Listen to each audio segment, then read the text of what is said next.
Let's talk about the situation, if you want, in the Arabian world. Yeah. What do you think about the intervention of the international community in Libya? Well, you can have a number of different views on it. The first point is that I suppose we in the international community, the international world, can be accused of encouraging democracy in these countries. And we have to define what democracy is later, perhaps. But we encourage democracy. Certainly, when we watched the first country fall, we didn't stop. We thought that was a great idea, Tunisia. And then, of course, when the problems began in Egypt, although Mubarak had been a friend of ours for years, we said, but it is a good opportunity for democracy. And so it's not surprising that when the people of the streets of Libya began to shout, that again we said that this looks like a good democratic movement. Now the problem there is that in the first two situations, actually they fell almost peacefully. It was very, very much a movement of the people. In the case of Gaddafi, of course, what we have is we have an armed resistance, which is why the international community has taken a much stronger force. And people then ask, is how humanitarian is an intervention where you're actually bombing from the skies? There already have been what's known in the business as collateral deaths. People have died as a result of it. Innocent people have died. But once you've encouraged the population, as I think the international community had, it did look over one crucial period that in fact Gaddafi would be able to control the response and would actually completely dominate the whole of Libya again. And I think the international community had to ask itself there, how would we feel if we looked as if we'd encouraged these people and then didn't support them? You will remember that we did the same thing in 1956. We gave lots of encouragement to the Hungarians, and then when it came to the crunch, we actually abandoned them. And so I think at this particular time we felt that we should probably do something about it. And I think there were only two countries, France was probably the leading country, and UK was another, where they said, if in fact we want to see this thing through, we have to help. Some people call them the rebel army, other people saw them as the democratic movement, and that's where we stand at the moment. Now what the outcome will be, and whether at the end of the day we will say that the whole object was a regime change, or whether it was a call for democracy, we won't know, because one of the things we don't know, we have no idea at all who is going to emerge as a leadership within Libya. We have no idea at all who will come out in the leadership. So how democratic the new state will be, we don't know. How democratic Tunisia will be, we don't know. We've still no idea whether the Muslim Brotherhood or anybody else who's going to take over in Egypt. At the moment, it's the military. Will the military continue? If it's the military that continues, will we be happy? We have a slight problem in the world with Yemen. So far, without a doubt, Yemen is a hotbed of Al-Qaeda. That's how it's seen, and I think that's the way it probably is. The situation there has been controlled to a very great degree by the president. We don't necessarily support him because he wasn't a Democrat, but what he did do was he had a very strong control. He had more of a control than anybody else would have had over the so-called terrorists in his state. What will happen if he falls, and it's very likely that he will, what will happen if he falls, who will take over there? So what the Middle East will look like by the end of this year, difficult to know. Mm-hmm. Here there is a division between the people who believe in peace, between the people who thinks that attacking Libya is good and people who thinks that attacking Libya is bad.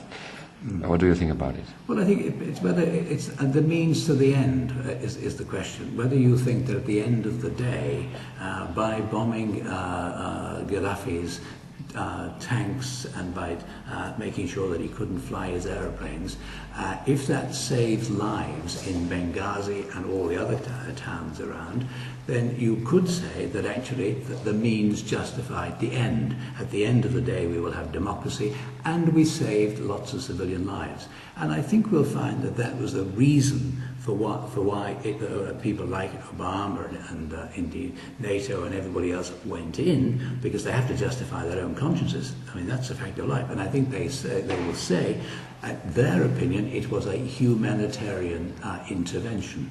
Now, as a pure humanitarian worker myself, there's no such thing as a humanitarian intervention. We object to the word humanitarian being put to anything which is militaristic, because there's nothing humanitarian about throwing bombs out of an aeroplane which will hit people on the ground, be they innocent or be they not innocent. We wouldn't, out of principle and out of conscience, support that.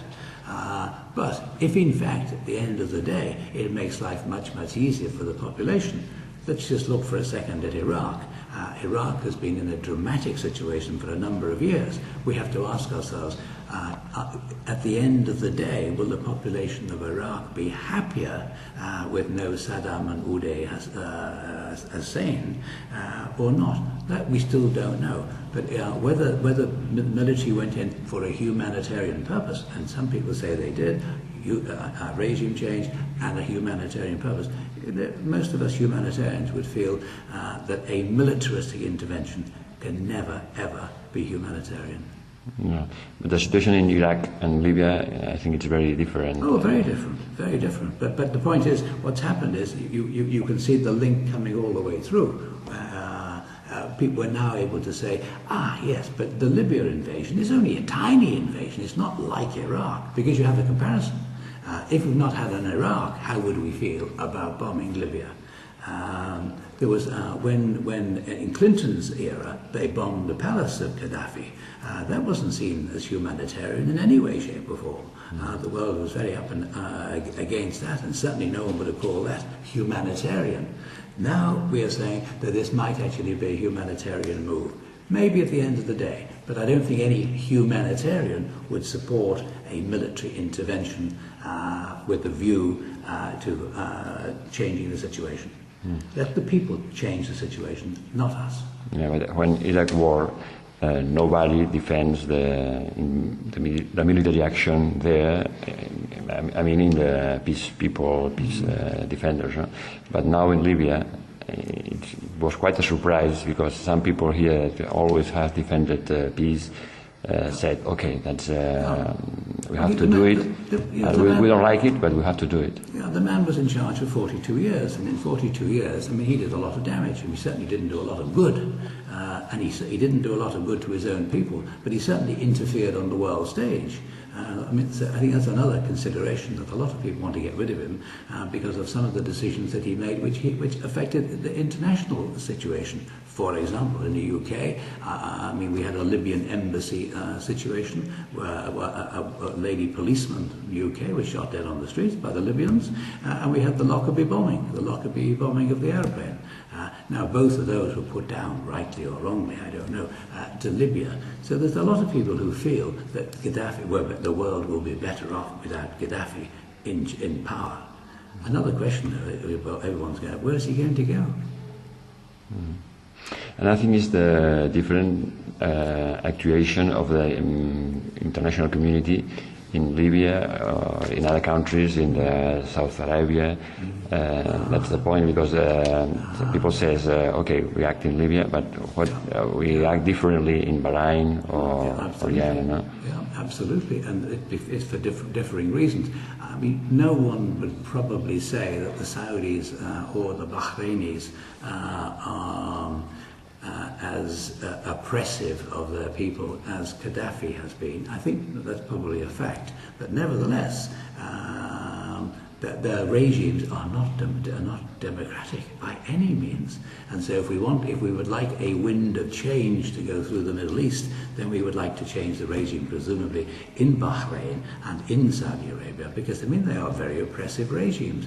But no one is going to interfere with those two states at the moment. In particular, the Saudi scene. The Saudi scene is particularly complicated by the fact that it has the holiest of sites of Islam, and that the king of Saudi Arabia is the keeper he is the custodian of the holy places.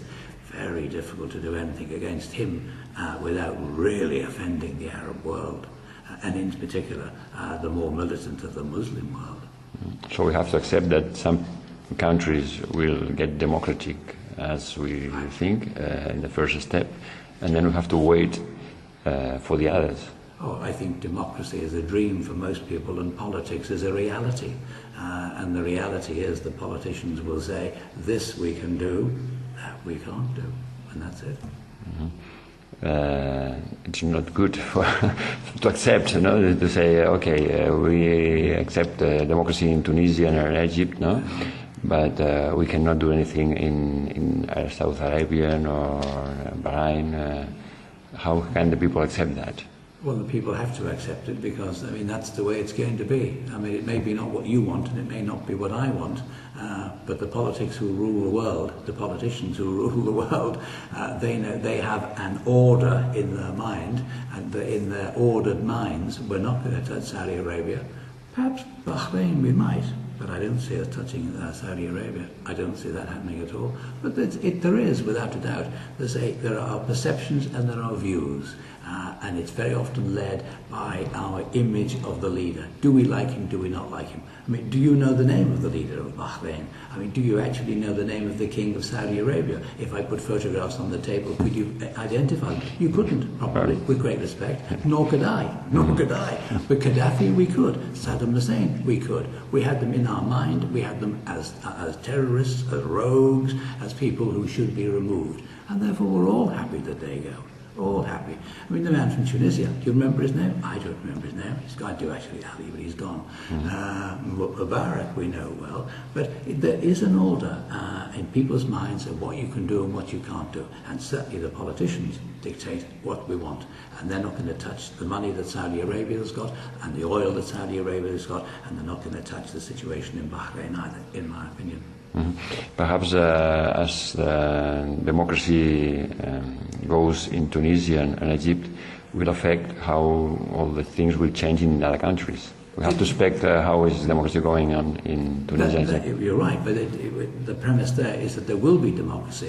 Who's to say whether there will be democracy in those places, and that when all that will happen now, let's just take Egypt, for example. Egypt at the moment is being run by the military. Now, what was Mubarak's background? He was military. Is a military man going to emerge now who's going to take his uniform off and become another Mubarak? And if he does, do you think that's going to become a democracy? The military are incredibly powerful in Egypt, and it's very hard to see if anyone is going to be able to take them out of the equation. And so I think it's a bit of a dream if people think that they're going to be running around in a democracy in the same way as you and I understand democracy. It'll be more democratic than it was under Mubarak, perhaps initially. But whether it will be long-term will depend on who rules the place. Whether Mr. Baradei or somebody else takes over and actually is a Democrat, fine. But there's the Muslim Brotherhood to worry about, there's the military to worry about. So how democratic are any of these countries going to be? I would worry about that. One last question. How do you think all these things will affect the situation in Israel and Palestine? Yeah, okay. Well, first of all, the two players that Palestine, that Israel is worried about, are probably only Iraq and maybe Syria. So neither of those are in the frame at the moment. There's no likely regime change in Iraq. There's the possibility of a regime change in Syria. There was for a slight time the possibility of a regime change in Jordan. Now that would really affect the Palestinian situation because of the population of Jordan is primarily, it's an enormous number of people that are Palestinians. But going back to your direct question, I think it's going to be better for the Israelis, without a doubt. If there was democracy in the whole region, they'd be much, much happier. No question about that. Because, in fact, if there was the democracy in the area, it would show an enormous contrast between the new democracies and the religious autocracy of Iran. So Iran might be more isolated. It may be that could be affected by the situation. So I would have thought that Israel at the moment are probably very happy with it. I would have thought that the more radical, the more I would have thought that the majority of Palestinians would be happy with the regime changes. They'd be happy because, as far as they're concerned, most of them would like to follow suit. And if democracies are there, they may well be able to support more democracy for Palestine. And my own view is that we'll see big movements towards a better Palestine in the coming months. Because I think much more pressure is going to be put on the Israelis about the settlements. So some progress, I think, will be made for the Palestinians. And I think it may be easier for the Israelis to do it because of the fact that some of the natural enemies have changed the rulers. I mean, Gaddafi certainly was no lover of Israel. If he's gone and he's replaced by somebody who's friendly towards them, it'll make life easier for them. Would you have think of all these changes 1 year ago? No, never. And how do you feel now about all these changes? To be honest, if it is, I liked the idea of the regime changes. I just hope that at the end of the day, we get what we think we're going to get, more peace and greater democracy. But it's going to take time. It's taken a long time for Iraq to get to where it is, right? With all the money and the effort and the power that's gone into it. And you see that it's taken so long. How long is it going to take for these other countries to actually establish something which you and I would recognize as the democracy that we value? Mm-hmm.